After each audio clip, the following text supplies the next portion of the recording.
throw for the 2023 season. You guys keep watching these, so I'm going to keep making them. Starting off in the putter slot, again, nothing has changed. Royal medium bullets from Mint Discs. I'm a huge fan of this disc, and I like the mold duplication, so I've simplified my putter slot a lot. So putting putters and throwing putters, I've got bullets with layered plastics now. So Royal medium bullet. I'm putting with those for at least a year now, maybe even 2. Yeah, 2 years. Up next in my throwing putters, this one was in the bag last year. A little more wear, a little more love. Eternal Bullet. This is my understable throwing putter. I like this one a lot for like forehand scrambles. I can throw it on any end of the fairway, and if I throw it hard enough, it'll flip and then pan out flat down the fairway and get some positive distance instead of just having to pitch out. Also like flip up to flat turnover backhands. Really like the Eternal Bullet. This is also a lightweight one. I think it was like a 167. And recently they finally released more premium plastics in the bullet, and instantly this one has become my favorite for my daytime rounds. I do throw a glow one right there for my glow rounds, and it could slot into my day bag perfectly, but I've really fallen in love with this Apex Swirl. I can throw this thing so stinking straight, forehand, backhand. I really like this a lot. The confidence, the feel, the tack, and I'm sure this one's gonna beat in to just, man, it's, you know what I'm talking about. Really straight, really comfortable. Apex Swirl. I do have an Apex one as well back here. A little less stable. I think that one kinda mimics the Eternal, so that one's not making the bag all the time, but it's still a great thrower. And then for my overstable approach disc, the Zone, I recently started bagging this pink one just to have a second one just layer in over my foreclaw, because there's a couple times where there's risky shots where like a Zone is the disc to throw, but I might lose it, and I'm not losing this. So this is going to be my sacrificial lamb if need be, but I've got layered zones, and this one's a tick more overstable than this one, so sometimes it calls for that. But doubling up on zones for the overstable approach disc. And then lastly in the putters, more of a warm-up disc, the Glitch.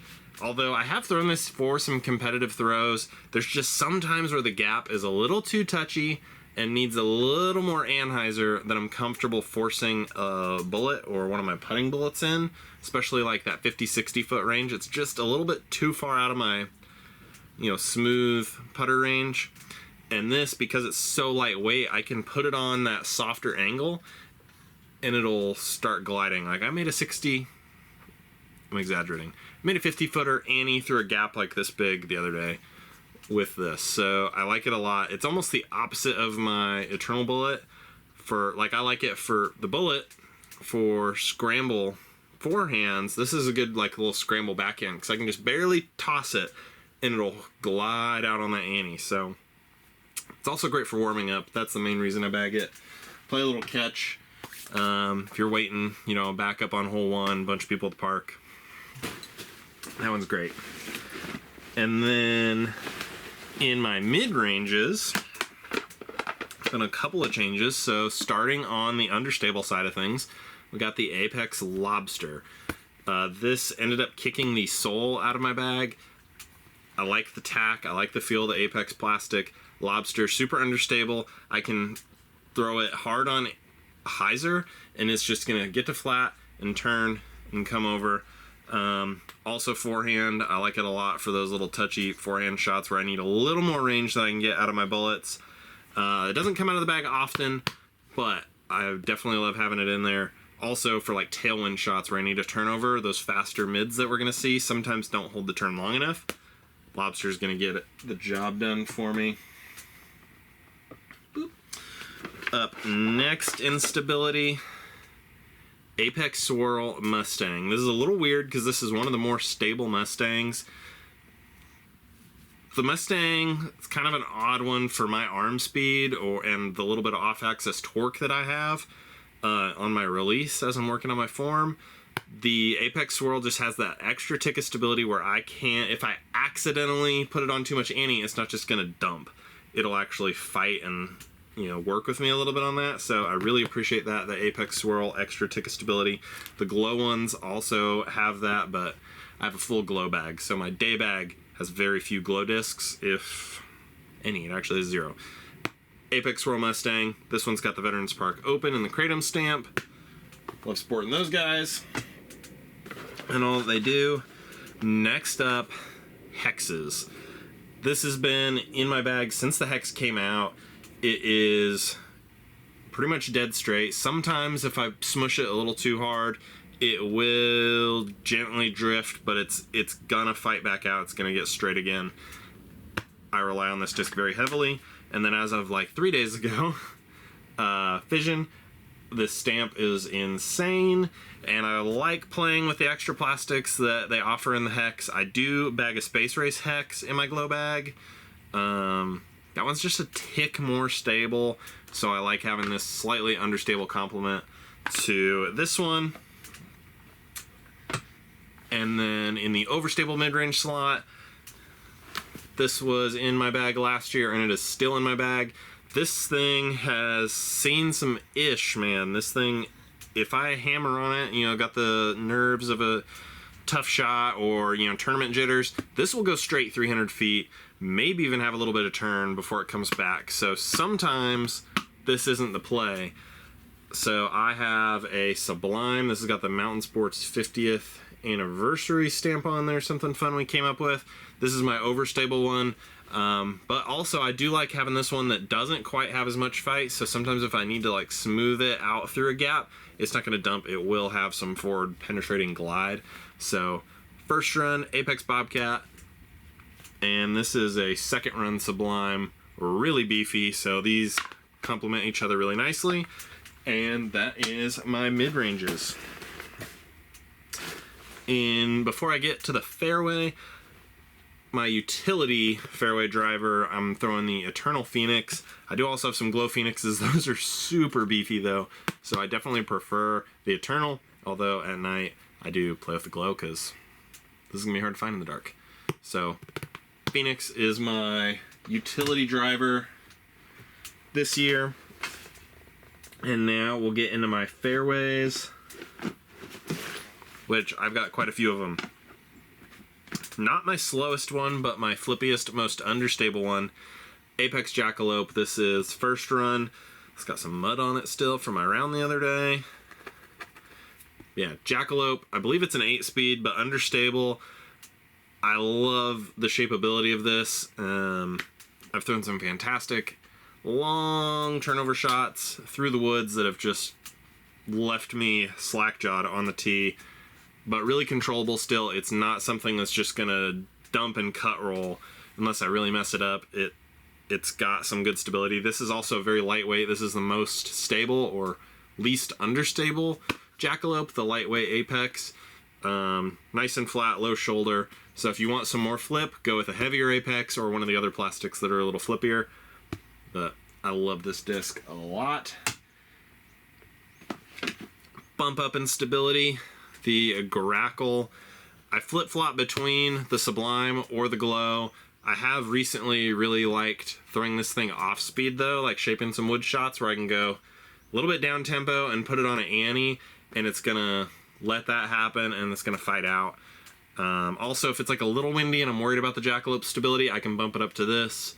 And even though this is a slower disc, it's got a tick extra stability. So that's a good compliment. Not quite super straight. It will have some turn if I hammer on it flat, so a little hyzer flip up to flat. Grackle. And bumping up in stability, like if I'm worried about the Grackle flipping, but I need something that's in that 7-speed slot, I've got Athena's. I have a prototype and a test flight. The test flight's really straight. The prototype will have a little bit of turn and a little bit of fade. Less than the Grackle though. So I can hammer on these. These are ones that don't come out of the bag as often, but when I really need them, I actually do have quite a bit of trust in these. And the test flights are the beefiest. of the Athenas. You can really hammer on them. They almost are like FD2, whereas I really think this disc is supposed to be like an FD. But anyways, this isn't Discmania. Discraft, Athenas. Really, really big fan. And I'm about to put a regular Athena in the bag. I just haven't needed it yet. So, Athena. Bumping up to my 9 speeds. I've got a Diamondback. I'm rocking the variant stamp made by Kelsey Sweeten. Follow her on YouTube if you don't. She's got a sweet channel. And this one, at first I wasn't quite sure about it. When this was new, it was dead straight no matter what I did to it. I didn't see any turn. It was just straight and fade. And now that this is seasoned in, it's basically a longer grackle. So that's really sweet. I have messed with the Apex swirls, but with what's coming next to my bag, it kind of blurred the lines a little bit. So I like the regular Apex Diamondback. And then for that tick up in stability, I have a 4th run Apex Alpha. This one was also in the bag. Last year I bought this at the VPO, threw it. This was the 2021 VPO, I believe. Bought it in that tournament, used it in that tournament, won that tournament. So this disc is choice. I really need to put another one or layer another one with it, because this thing will actually turn a little bit if I get tournament arm and juice it. But normally this thing is just super, super straight and a dump out at the end. Kind of like that Diamondback was when it's new. This thing's pretty beat in. It's skipped off of lots of parking lots, hit lots of trees. Old trusty. Like that thing a lot. And in my kind of in-between driver, I've got a couple of 10 speeds. First one, Longhorn. This has also been in the bag for a while. This was in the bag last year. It's kind of in that 10-11 speed hybrid control driver. I don't consider this disc really for max distance for me. I have discs that fly further, but for controlled distance on a golf line, like if I really need to not push it, push it too far left, too far right, like if the OBs are tight and I need to punch it, this is the disc for me. I think that kind of explains it. Confidence when I need it at the sacrifice of a little bit of distance. But these things still go. I like to compare these to Wraiths a lot, and I've had really positive feedback from customers when I recommend this. Hopefully more of these are coming soon. I do have a nice little stash of these, though, if you need a Longhorn in your life, so hit me up in the comments. I'll sell you one. Ticket up from stability on that. It is an 11 speed. I kind of think of it as just like a more overstable Longhorn, though. Photon, this is a relatively new addition to my bag. Honestly, this is Simon's fault that I'm even trying this. Watching him try all those distance drivers and reading comments in the videos, I was like, I should try a Photon. If the Longhorn's like the right distance, but I need it to boogie left or fight a headwind a little bit more, I've been bumping up to this. Also for forehands, this one's a little more torque resistant for my wonky forehand. So I'm a big fan of the Photon in this Proton plastic. Now for the distance discs. The furthest flying disc in my bag. First disc, I confirmed that I flew over 400 feet. That was a fun video. The Fission Wave. This thing's like a little cheat code. It's crazy. It's not even that light. It's 172. I actually layer a couple of different waves depending on the event. But my scaled down bag, when I'm just want to have it set up for every course, I don't bag 2. I just bag the 1. This thing is my baby. High hyzer, flip, turn, drift. This thing goes far, but it can also get me into trouble because it goes so far and it just holds Annie. It's sweet.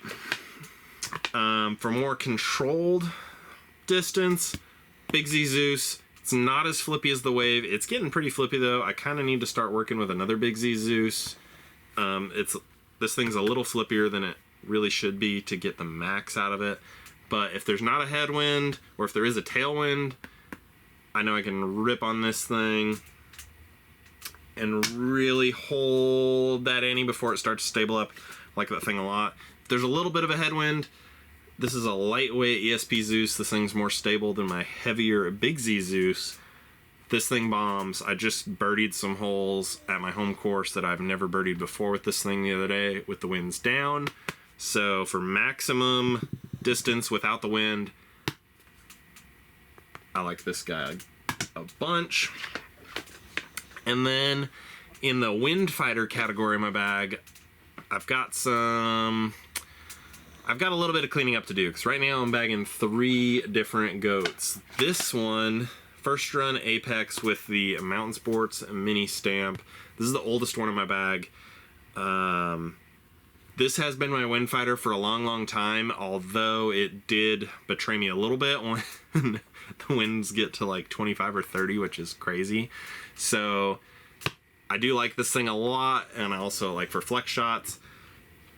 However, I have been leaning more on the Apex Swirl, not quite as beefy as the First Run Apex. These came out in the purple, I think was less beefy than some of the other colors.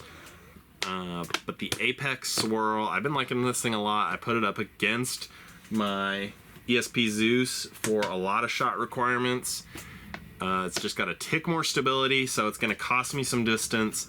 However, if the wind is up in like the low teens, I do sub this one in instead of the ESP Zeus. I'll reach for this a lot because I can get it to drift and let the wind take it, but it still has a ton of fight. It's going to come back. And a new addition to the bag, I used to sub in a Calvin Halo Destroyer in this slot. These new Eternal Goats. This one's purty. And also very beefy. I cannot throw this one very far, but when I can't afford for the wind to take my disc and mess up my shot and keep me out of the landing zone, this is what I go to. It's basically a longer Phoenix for me right now.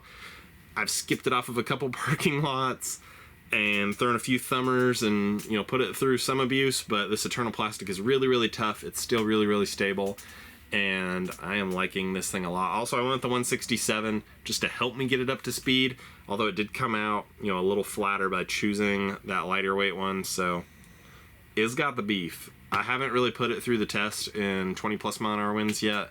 I'm sure it will endure though. So there's what I'm throwing for the 2023 season, and just like last year, it is all going in my Pound custom Octo Haul. This thing holds so much plastic. All of that fit in the main compartment, the top compartment, and one of the Haul pockets. Shout out to Vanessa Van Dyken for this cool little emoji logo.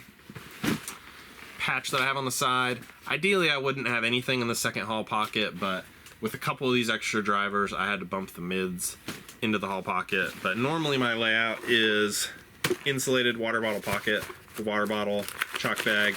Got cough drops in there right now, a little head cold action going on. Also, shout out to, not a sponsor, but Texas Hill Country Provisions. Fun little patch there. All's good here in Texas. So that's cool. And then Pound for making an awesome bag. Definitely not a sponsor, but I think it's worth every penny. Obviously not.